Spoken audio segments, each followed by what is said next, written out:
Hi. Hello. Namaste అండి. Welcome back to my channel. So, ఈరోజండి నేను మీకు చిన్న తిరుపతి గురించి, టెంపుల్ గురించి మీకు ఆ విశిష్టత ఏంటో ఆ తెలుసుకుందాం. కన్నడ పేరు రావాలి గదా! సో, ఈ టెంపుల్ ఏం వచ్చేసి గుడి అని. మనకి కర్ణాటక బార్డర్‌లోను, అలానే తమిళనాడు బార్డర్‌లోను ఈ చిన్న తిరుపతి అనే దేవాలయం కొలువై ఉందనమాట. భారతదేశంలో ఎన్నో చరిత్ర కలిగిన పురాతనమైన టెంపుల్ అయిన ఈ చిన్న తిరుపతి గురించి కొన్ని విషయాలు. పెద్ద తిరుపతి వెంకటేశ్వర స్వామికి మొక్కుకున్న మొక్కులు చిన్న తిరుపతిలో వెంకటేశ్వర స్వామికి చెల్లించుకోవచ్చు. కానీ చిన్న తిరుపతి వెంకటేశ్వర స్వామికి మొక్కుకున్న మొక్కులు కేవలం చిన్న తిరుపతిలో మాత్రమే తీర్చుకోవాలన్నమాట. ఇది భక్తుల విశ్వాసం.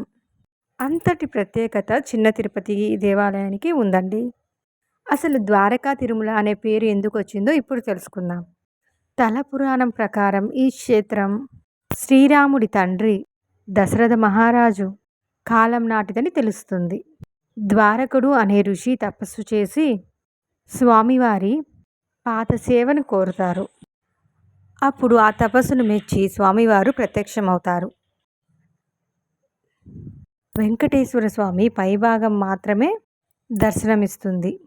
స్వామి దక్షిణాముఖుడై ఉంటారు.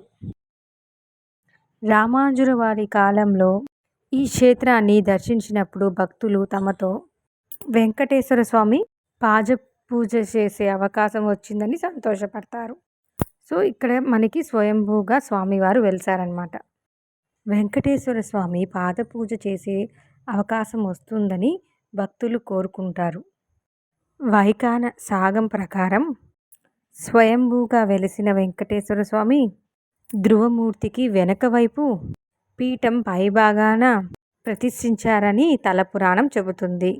అయితే చెట్లకు కొట్టి కట్టెలను అమ్ముకోవడం దారులు ముఖంగా ఉండడంతో ఇది ద్వారకా తిరుపతి అని పేరు వచ్చిందని తలపురాణం చెబుతుంది. నమస్తే. అలానే ఇంకొక గుడి గురించి నేను చెప్తానండి. సో, ఈ గుడి వచ్చేసి మనకి నారాయణ టెంపుల్. ఇది వచ్చేసి మనకి ఈ టెంపుల్ పలంనేరు దగ్గరలో ఉందన్నమాట. సో, ఈ టెంపుల్ వచ్చేసి జలనారాయణ టెంపుల్ అనమాట. ఈ టెంపుల్ వచ్చేసి చిత్తూరు దగ్గర ఉండే పలంనేరు దగ్గరలో ఈ టెంపుల్ కొలువై ఉందన్నమాట. ఈ గుడి ప్రత్యేకత ఏంటో తెలుసా అండి? సో, ఈ విగ్రహం వచ్చేసి సాలగ్రామం విగ్రహం అనమాట. సో, ఈ విగ్రహాన్ని మనకి చాలా పురాతనమైన విగ్రహం అనమాట. ఒకటి మనకి ఇక్కడ ఉంది.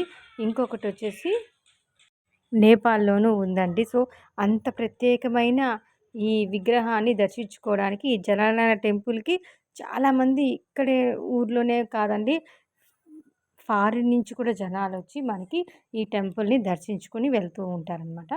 సో, ఈ టెంపుల్ వచ్చేసి మనకి చిత్తూరు దగ్గర ఉండే పలంనేరులో ఉందండి. ఈ టెంపుల్ కొలువైంది. సో, మీరు కూడా వీలైతే ఈ టెంపుల్‌ని దర్శించుకోండి. సో, మీకు కనుక మా వీడియో నచ్చినట్టయితే friends, please do like, share అండి. అలానే నేను ఎలా చెప్పాను ఏంటి అనేది కూడా కామెంట్ చేసి చెప్పండి ఫ్రెండ్స్.